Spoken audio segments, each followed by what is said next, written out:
morning and welcome to TRAXXfm. It's a beautiful looking Monday, and as per usual, every Mondays we have Health on Traxx coming your way. Today we have something very interesting we're going to be talking about, which is the Akta Perubatan Tradisional Komplenmentari 2016, which is otherwise also known as Akta 775, done in 3 phases since 2016, but today we're going to be talking about some of the things that are already in effect with Dr. Ayda, Liyana, Ahmad, Yusof, who is the Senior Principal Assistant Director under the Traditional and Complementary Medicine Division.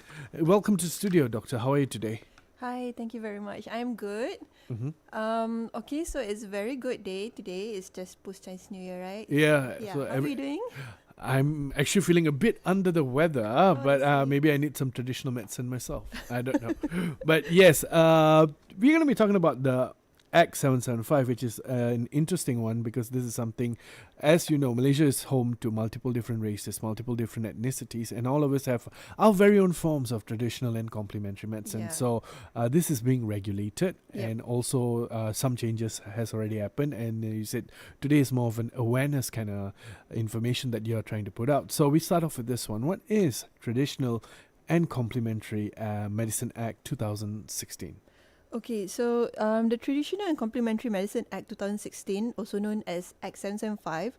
So I'm going to be referring to the Traditional and Complementary Medicine part as TNCM for easier understanding. So basically, this act is to provide establishment of the TNCM Council to regulate traditional and complementary medicine, the TNCM services in Malaysia, and any matters connected with the services. So basically, in easier said, it is to ensure that the practitioners are qualified and that their services are safe and ethical, protecting both practitioners and public while maintaining high standards in the industry. All right, understood. And of course, many practice areas, especially when it comes to traditional and complementary medicines. What are the recognized practice areas under Act 775? There are 7 recognized practice area: the traditional Malay medicine, traditional Chinese medicine, traditional Indian medicine, homeopathy, chiropractic, osteopathy, and also Islamic medical practice.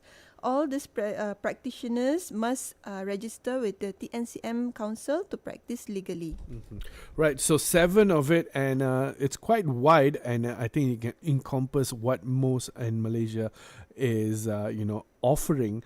And of course, since August 2024, Act 775 has gone into its enforcement period. Yeah. How is the Act enforced? Okay, actually, this act has been there since 2016. So we have 3 phases. So we enforce in 3 phases. So phase 1, starting from August 1, 2016, it is basically establishing the council and recognize those 7 practice area, which I already mentioned earlier. And then the phase 2, which was 1st March 2021, is more to focusing on registering the practitioners. So during this phase, we accepted all those practitioners who went through grandfathering, which means that they don't have a certain qualification, but then they have this knowledge, passed down knowledge from grandfathers, from those kind of those top gurus. So we accepted those practitioners to come and register. So now come phase 3, which was enforced in 1st August 2024. So this phase 3 is more to enforcement, actually compliance monitoring, investigation, legal actions, and so on and so forth. And of course, it is already in the Act right now, and it's already being used. Now, phase 3 of the Act, as we know, was recently enforced. What happens during the enforcement of phase 3 Act 775? Okay, so during this phase 3, we have two stages. One is the transitional period, which was starting in 1st August 2024 and until 28th February 2025. So during this time, it's actually more to education and awareness. So it means that when we go down to the ground and when we visit the practitioners, so we don't take action, we just educate them that the act is coming into enforcement soon, and if you have not registered yourself, please do it quickly, because after this we might take action. So After the transitional period ends, which is 1st March 2025, then the enforcement will be more stricter and legal action can be taken against those practitioners who fail to comply. Mm-hmm. And how would the enforcement of Phase 3 benefit the public? So basically, it's to ensure that the public receives safe and high quality traditional and complementary medicine service. So we will regulate their qualification and protect the public from any unqualified or unethical practices. Mm-hmm. Because I think there's a lot of those, we've seen them on the news as well. Yeah. People just putting things out there and just saying, hey, this works. Yes, correct. And it ends up becoming a bad deal for these people. And as if I was a TNCM practitioner in the recognized practice areas under the 7, which is traditional Malay medicine, traditional Chinese medicine, traditional Indian medicine, I like Ayurveda, Siddha, and all of that, homeopathy, chiropractic, osteopathy, and Islamic medical practices, what should I do during the enforcement period of Phase 3 Act 775? Okay, as a TNCM practitioner, you are required to register with the TNCM Council and ensure that your registered practitioner's practicing certificate is renewed during that period. So basically, whenever a practitioner has registered, they will receive 2 certificates from us. One is their license. It's like their register. They have a number on the certificate, and another one is as long as they are practicing, they are required to renew that certificate. So if you are a practitioner, you have to ensure that that your practicing certificate is renewed and valid. And also, you need to be responsible and deliver quality and safety TNCM services based on the Code of Professional Conduct of TNCM practitioner.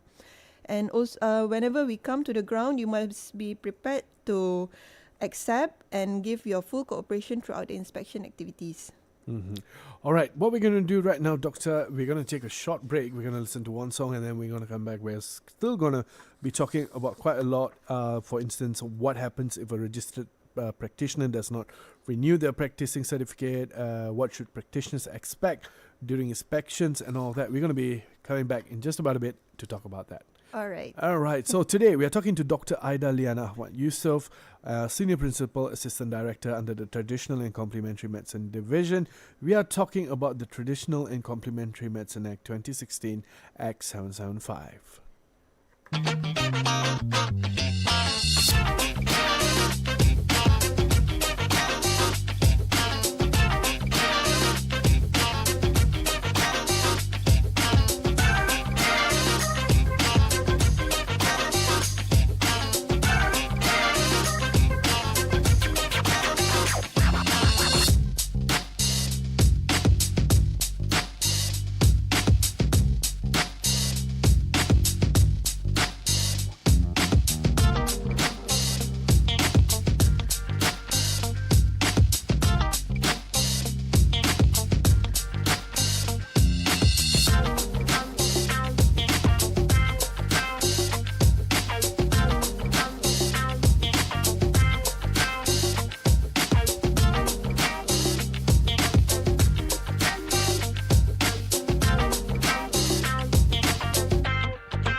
welcome back to Traxx. And on Health and Traxx today, we are talking about the Traditional and Complementary Medicine Act 2016, Act 775, with Dr. Ayda Liyana, and she's a Senior Principal Assistant Director with the TNCM Medicine Division.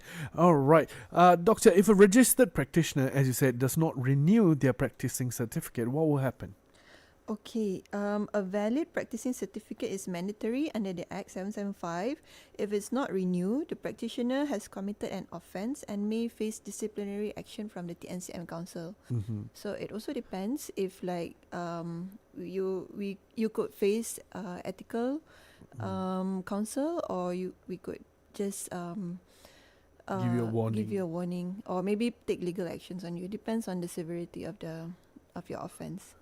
Like severity, okay. I think that's more on the legal side, so we should leave it to legal then. Yep. And what can practitioners expect during inspections by the TNCM Council? Inspections usually is I think similar to any other enforcement. We will be reviewing your records, your qualification, ensuring that you are adhering to the standards.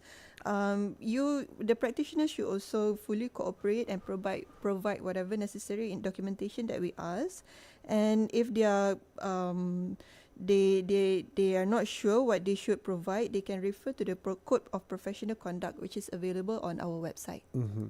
And what about practitioners in non-recognized practice areas? Can they continue operating?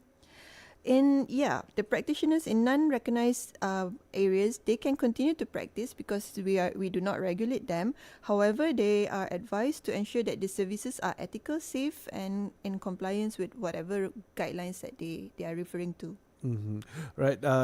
Like some of these non-recognized practice areas involve things like reflexology, crystal healing, Reiki, and also sound therapy, right? I mean, these are all like super brand new. Even I'm hearing about them for the first time. And how about the premises? Do they need to be registered or licensed by the Ministry of Health? Currently, the TNCM premises are not regulated by the Ministry of Health. However, there is no requirement for there is no requirement for those premises to be registered or have any license from MOH. Mm-hmm. But it depends on their own local council. They need to find out with the information from their local council whether they need to be registered or whether they need to have a SSM for their own businesses. Oh yeah, that is true. I think like if it's a business, you need an SSM after all. Right. All right. So I think that brings us to our final question for today, Doctor. Where can practitioners or the public get more information on the enforcement of Phase 3? You can always visit our website, the Traditional and Complementary Medicine website, at www.moh.gov.my/TCM, or you can also email us at tcm@moh.gov.my, or call our hotline at 0322798100. Okay. Thank you so much, Doctor, and an absolute pleasure talking to you. And if there is a Phase 4, then we'll talk about it even more. But thank you so much for coming in today to let us know. And for our listeners out there, Phase 3 is already in a process. As of 1st of March, enforcement will become even more tougher because I think the government just wants to make sure that everything's being done above board, and also, it's safe for us as well. Yes. All right. Thank you so much, Doctor. And with that, it's about time that we end our interview for today. Today we spoke about Akta Perubatan Tradisional dan Komplenmentari 2016 Act 775, otherwise in English known as the Traditional and Complementary Medicine Act 2016. And with that, it's about time that we said goodbye. But I shall catch you soon after this hour. But till then, have a great time. Enjoy the music that I've got lined up for you.